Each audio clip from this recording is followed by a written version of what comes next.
বন্ধুরা, আজকে যে বিষয়টা নিয়ে কথা বলছি সেটা হলো নেশা। প্রতিটা বয়সের মানুষেরই একটা করে নেশা থাকে।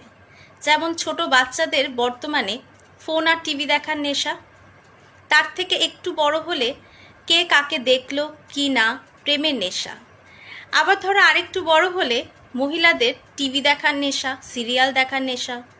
আবার ধরো পুরুষদের ক্ষেত্রে মদ, সিগারেট এইসব খাবার নেশা। প্রতিটা নেশাই ছাড়ার কিন্তু একটাই বিকল্প, কোনো অন্য নেশাকে নিজের সঙ্গী করা। যেমন ধরো বাচ্চাদের ক্ষেত্রে তাকে কোনো ক্রিকেট বা ফুটবল কোনো গেমে ভর্তি করা, বা ধরো বাচ্চাদের থেকে একটু বড় যদি হয় তাদেরকে কোনো অন্য কাজে ইনভলভ করা, যাতে সেই সময়টুকু তারা না পায়।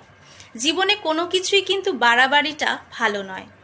সব কিছুই জীবনে থাকুক, কিন্তু সেইটা সীমিতভাবে, যাতে সেটা স্বাস্থ্যের ক্ষতিকর না হয়।